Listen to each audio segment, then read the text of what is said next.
Okay. So let's see here.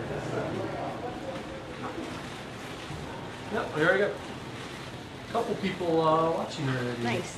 Right on. Hey guys, thanks for watching. We're over here at the beautiful Ohelo Cafe, and we're going to kind of talk about things that are going on over here. And we have here with us today Jonah and Melissa. How's it?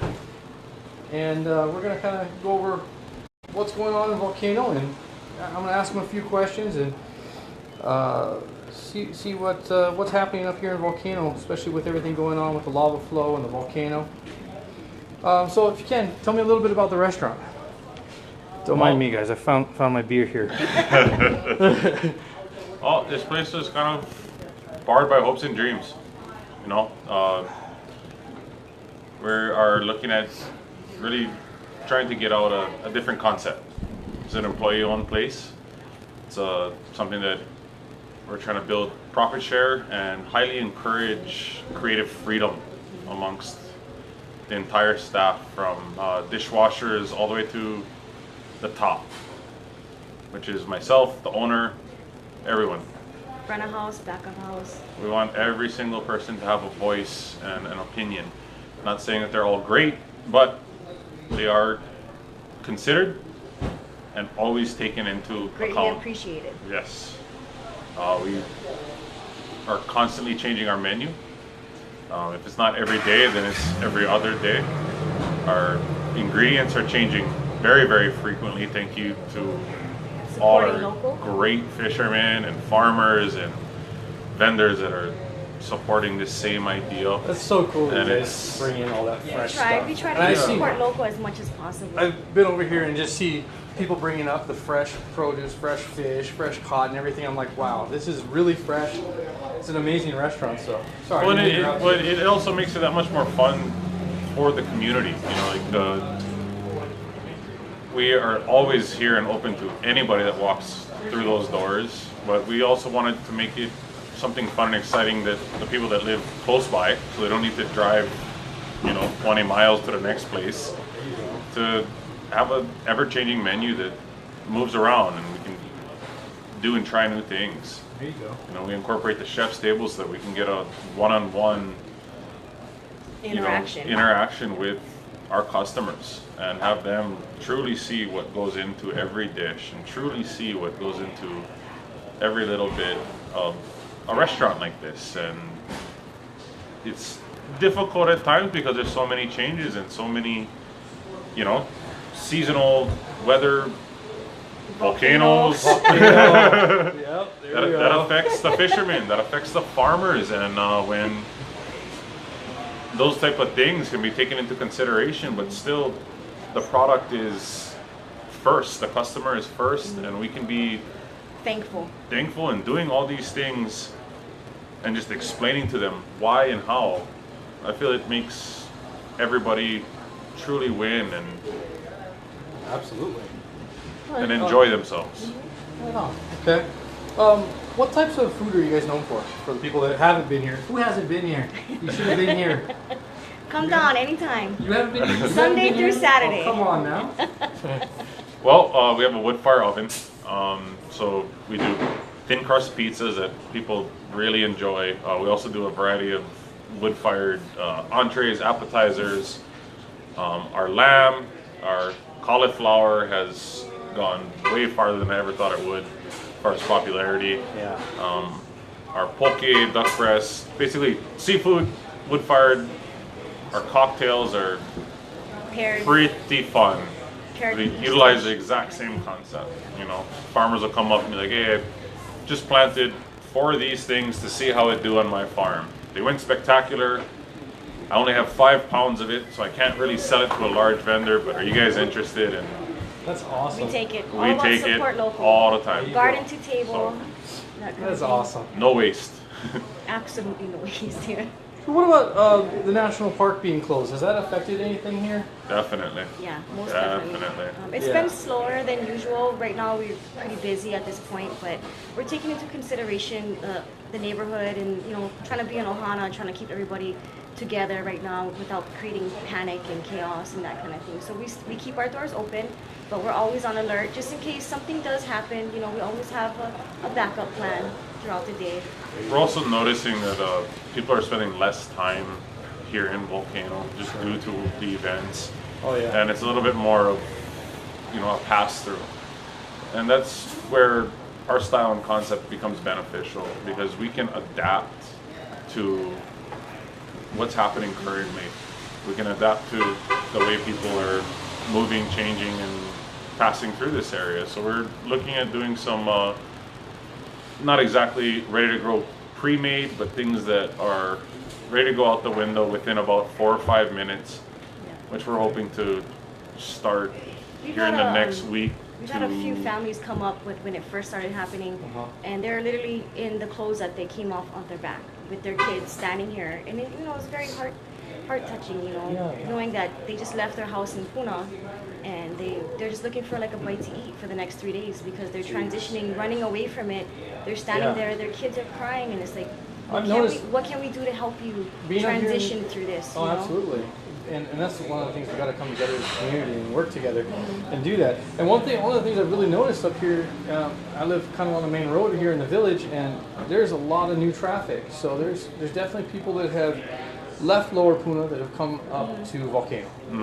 And so that in itself is a good thing, but I think in their situation, they're probably not going to be spending much time in the village, spending money, you know, or even going out to dinner is going to be really hard. This is not exactly the wine and dime. Yeah, they're not in that mindset. Even if they had the money, who wants to do that when they're probably losing? I don't blame them. You know what I mean? I'm here rocking this thing, and I'm literally concerned. Like, am I going to have water when I get home? And am I going to be able to use it? You know? Yeah, because we're getting a lot of asphalt, so we don't know what's exactly. You never know, and what you're going to do. Yeah, you know? Exactly. Like, I mean, our windows are still boarded up. You know, if anything happens, we're ready. Cardboarded up. Cardboarded up. It was a quick decision as we're having 5.2 to 6.9s happening. You know, so it was makeshift for what we could do at that moment. Hey, you gotta do what you gotta do, though. But we're not taking it down. Not anytime soon. Not yet. Not yet. Not just not yet. That time yet. No. Okay. Want to bring somebody in, or? Yeah. In the meantime, I'll ask. Is there anything going on right now that you guys are running, like any promotions for, or anything like that? I mean, you started to mention some pre-made meals or something like that might be able to get people in and out quicker since they're not spending as much time. But is there anything? Well, that actually touched on 2 things. You know, one was just noticing how the village here and the amount of people coming through are reacting, and that immediately sparked something. You know, Sure. Along with the rest of this team, we're all thinking about how close we are to this, and at the same time how little we truly are affected up here. Yeah. You know, the people that are really being affected right now are down the hill, down in Puna, and the first thing we thought is like, hey, this works perfect. You know, we can have something like this set up where it's a quick grab and go, and our idea here is to do, you know, right now we're still crunching numbers and whatnot, but as of now we're looking at doing everything that we do along those lines. It's grab and go, quick at the window. 50% of proceeds are going to go directly down into Puna itself. Oh wow! Okay. And full donations there. We're also trying to get all the details worked out to provide, you know, whatever we can as far as contributing to the dinners down there that the community is put together. So physically going into the community and that sort of thing. I mean, at the bare minimum, as of now, would be the drop off. Sure. We'd like to have the people that are off down there help serve and that type of thing. But it's cool. What can we do It's a life feed. It's a life feed. Help? You know, and if it's one of those things where people are going by, it's like, you know, you can spend $10 over there and do that, or you can spend $10 right there and 5 of that goes right down there without That's awesome. having to do much and just kind of following that concept. Yeah. You know, let's help others while we're doing what we're doing. You know? Absolutely, absolutely, and that's really important right now. And I've seen so many companies coming together and trying to support everyone down there in Lower Puna that's been displaced and that sort of thing. We'll go ahead and introduce. We got here. Sorry, you got to come in just a little bit to get you in there. This is Joey. How's it? I'm Alika. This is Alika. All right, Malika. Some key members to the Ohana over here at Ohelo. Right on. Thank you guys for coming out. And I guess the next thing I was going to ask, you already kind of went over what you guys are planning on doing to kind of help. Is there any other details of anything else that I missed on that? We're trying to really get them nailed down right now, Okay. as far as you know, best way that we can do this, who's gonna go, how we're gonna do it, Okay. all that type of deal. But So we are stay tuned. communicating right now. Yeah. Melissa is taking the initiative by talking to Daisha down there. Her name is Daisha Mendez, and she's working the front of line down there. And so she's saying that they're serving about 120 to about 200 people a night. Wow. Mostly on the weekends, they're a lot more busier and that kind of thing. But they're always looking for people to come down, donations. They're not taking too much clothing right now, but they're taking anything monetary. Bank of Hawaii has it, so if you go to Bank of Hawaii, you can donate. You just have to say it's for the cause. It goes straight to the front of the line. Anybody that needs support, they put hot meals, you know, that kind of thing. They do have all the burners and everything like that, and they do have a chef line set up now. Okay. So if you just call ahead, and I can provide you the number as well too. Awesome. Yeah, And I'll share that on here yeah, too most later definitely. for anyone that's interested in So that. weekends they need a lot of workers, and anybody that can use help. Hey, so if anybody has some extra time on weekends and they want to help out, sounds like there's definitely Even some during the week opportunities. as well too, And the weekdays too, yeah, of course. but more so on the weekends. More so and on that kind of weekends, stuff. okay. Also, we're trying to utilize the fact that we have the ability to utilize our commercial kitchen, which helps the whole donating food work and go smoother. You know, so we're reaching out to farmers, anyone out there that has produce that can be donated. You know, it can be funny looking, it can be however it is. You know, we'll chop it, peel it, do whatever we gotta do.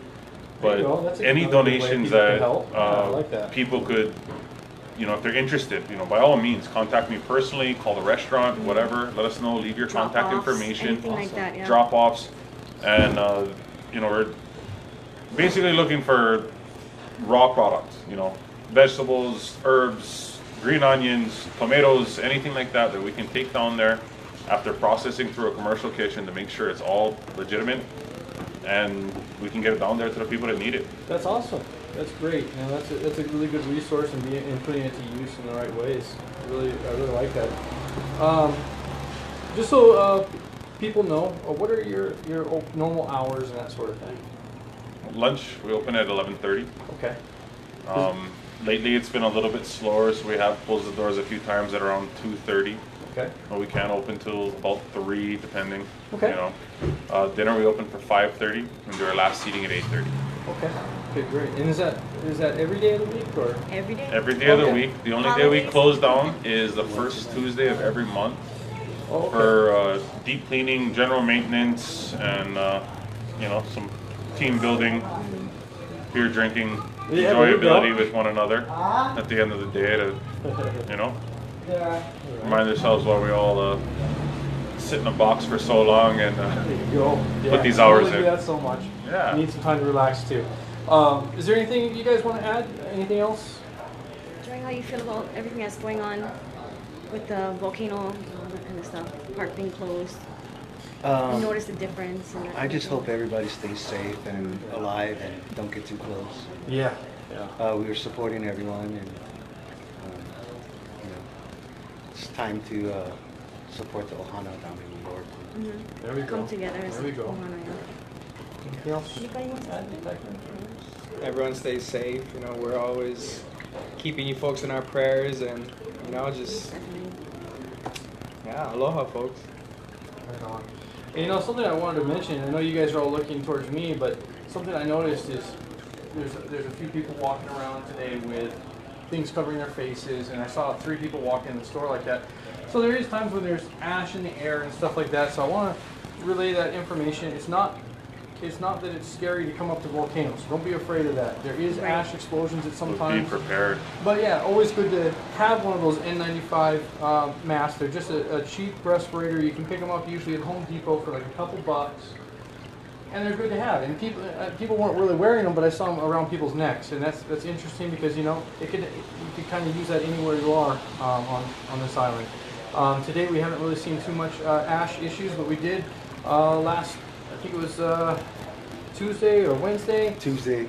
Tuesday, right? Tuesday, like evening and all that, right? Yeah, so that was a pretty major ash issue. We haven't been having that kind of problem up here since.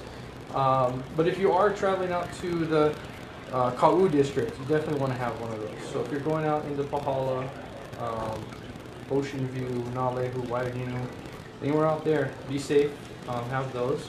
Anything I missed that you guys wanted to go over? Make sure Malama Puna. All right, here we go. Yep, we all got to work together. And yeah, it seems like we're all on the right track. So if you guys, what I'll do is I'll share some more information on my page and ways that you guys can help. Thanks to everybody for watching. Stay safe out there, you guys.